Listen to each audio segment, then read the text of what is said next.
I signed up to walk in the first kidney march to support my daughter Nicole, who was born with kidney disease.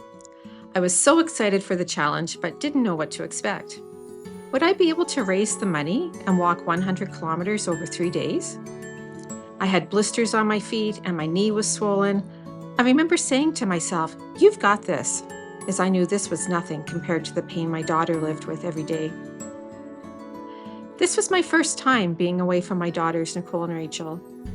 Kidney March was my version of a 3-day all-inclusive vacation. I didn't know many people when I began the journey, but by the end of the weekend, I had made lifelong friends.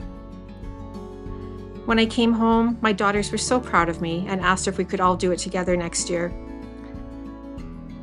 Nicole was born with kidney disease, had over 100 surgeries, and took over 20 medications multiple times throughout the day. The hospital had become our second home. She started dialysis at the age of 4, and 8 years later, she received a life-saving transplant and a second chance of life from a donor we will never know. Over the next 15 years, Kidney March became a core part of our family. I was so proud when Nicole, Rachel, and I crossed the finish line together for the first time. Each year, we looked forward to hugs on the highway, dancing at the pit stops, and connecting with people at camp. We would count down the months, the days, and hours until the next year and choose matching outfits for the walk. It was always one of the highlights of our year. Nicole was so excited when she was asked to be a flag bearer at the closing ceremonies. Each year felt like a family reunion, until that year. Nicole's transplanted kidney had begun to reject after 9 years, and she had to go back on dialysis. It was a very challenging time for her, but she was strong, brave, and resilient. She was still so excited for Kidney March that year, but while we waited for a second kidney transplant, she unexpectedly passed away. Nicole loved Kidney March, and Rachel and I knew that we would always walk in her honor and celebrate her life. We were overwhelmed with emotion so many times after hearing stories of how Nicole inspired people and impacted their lives. But always in the back of my mind was Memorial Hill. I could feel my heart beating faster as we approached the top of the hill in anticipation of seeing Nicole's name for the first time on the banner.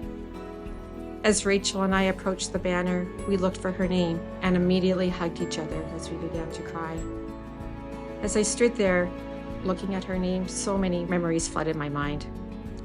I missed walking with her. I missed her hugs and seeing her blow bubbles at the pit stops when she was cheering us along the route. I missed her singing at Kidney back at camp. I felt her courage, and we continued to walk to honor her legacy. She was with us every step of the way.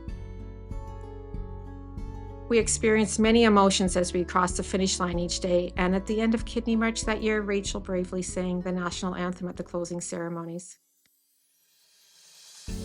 As I looked around the room, I was surrounded by tears, smiles, and love. I realized that the people I have met through Kidney March have become our family, our chosen family. Some of our family, like Nicole, are no longer with us, but in many other ways, they are still here, living in our hearts and minds. I continue to meet new people each year, and I continue to walk in hope that the quality of life will continue to improve for others living with kidney disease, and that someday we will find a cure. But I also continue to walk because I want our family to continue to grow.